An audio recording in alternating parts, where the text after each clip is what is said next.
बहुत समय पहले सोनापुर नाम के एक छोटे से गांव में गोपाल नाम का मेहनती किसान रहता था।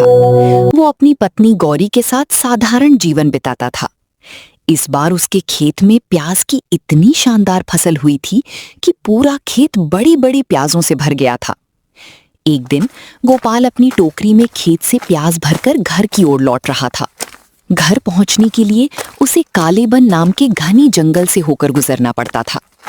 चलते चलते वो हंसते हुए बोला, एक खाऊं, दो खाऊं, सबको चबा चबा कर खा जाऊं। आज तो गरम गरम प्याज के पकौड़े खाकर मजा आ जाएगा। उसे क्या पता था कि उसी जंगल के पुराने पेड़ पर कई भूत और एक डरावनी डायन रहते थे। गोपाल की बातें सुनकर डायन घबरा गई।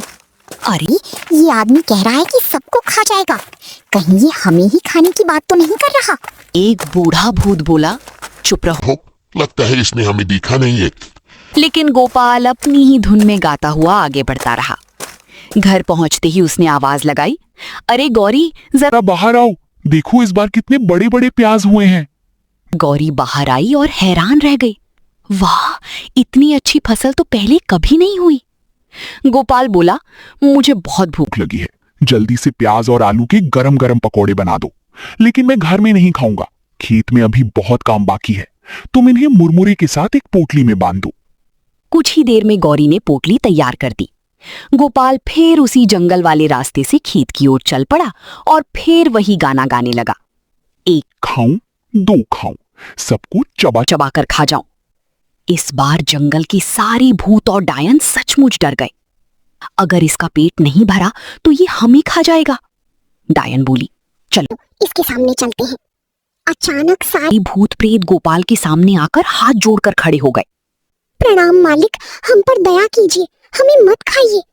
गोपाल अंदर से तो बुरी तरह डर गया, लेकिन बाहर से बहादुर बनकर बोला, इतनी आसानी से मैं तुम लोगों को नहीं छोड़ूंगा। डायन बोली, अगर आप हमें छोड़ देंगे तो हम आपको एक जादुई टोकरी देंगे, इससे जो भी मांगोगे तुरंत मिल जाएगा। गोपाल को विश्वास नहीं हुआ। उसने कहा, अगर सच कह रहे हो तो अभी गरम पुलाव और मटन करी लाकर दिखाओ। जैसे ही उसने कहा, टोकरी में स्वादिष्ट भोजन प्रकट हो गया। गोपाल की आंखें चमक उठी। उसने पेट भरकर खाना खाया और बोला, ठीक है, आज तुम्हें छोड़ देता हूं। इतना कहकर वो जादुई टोकरी लेकर अपने खेत की ओर चला गया। रास्ते में पड़ोसी किसान माधव ने उसे देखा। अरे गोपाल, टोकरी से बातें क्यों कर रहे हो? गोपाल मुस्कुराया, ये कोई साधारण टोकरी नहीं है, ये जादुई है। माधव हंस पड़ा, ऐसी बातें बच्चों को सुनाना। गोपाल बोला, आओ अभी दिखाता हूं। उसने कहा, जादुई टोकरी, एक प्लेट गरम बिरयानी लाओ। पलक झपकती ही बिरयानी आ गई। माधव ने पेट भरकर बिरयानी खाई, लेकिन उसके मन में लालच आ गया। उसने सोचा, ये टोकरी तो मुझे हर हाल में चाहिए। वो बोला, तुम थक गए हो, पेड़ के नीचे आराम कर लो, मैं तुम्हारी खेत की सारी प्याज तोड़कर टोकरी में भर देता हूं। गोपाल उसकी बात मानकर सो गया। मौका मिलते ही माधव ने जादुई टोकरी बदलकर अपनी साधारण टोकरी रख दी और असली जादुई टोकरी लेकर चुपचाप निकल गया। शाम, देखो जादू, उसने कहा, जादुई टोकरी सोने के सिक्कों से भरा घड़ा ले आओ। लेकिन कुछ भी नहीं हुआ। उसने फिर मिठाइयां मांगी, फिर भी टोकरी खाली रही। गौरी बोली, लगता है धूप में ज्यादा काम करने से तुम्हें भ्रम हो गया है। गोपाल समझ गया कि किसी ने उसे धोखा दिया है। गुस्से में वो तुरंत जंगल पहुंचा। एक खाऊं, दो खाऊं, आज सच में सबको खा जाऊंगा। भूत और डायन फिर उसके सामने आ गए। क्या हुआ मालिक? गोपाल बोला, तुमने मुझे नकली टोकरी दी। डायन ने शांत होकर पूछा, क्या आप सीधे घर गए थे?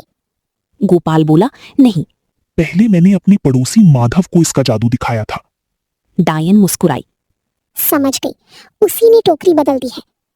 फिर उसने गोपाल को एक पुरानी कुदाल दी और उसके कान में एक योजना बताई। कल गांव में कहना कि ये जादुई कुदाल मिट्टी की जगह जिस चीज को छुएगी उसे सोने में बदल देगी, लेकिन इसका जादू किसी के सामने काम नहीं करता। गोपाल मुस्कुराया, आप समझ गया, लालच में वो खुद फंसेगा। अगली सुबह गोपाल अपनी योजना के साथ माधव के खेत की ओर चल पड़ा।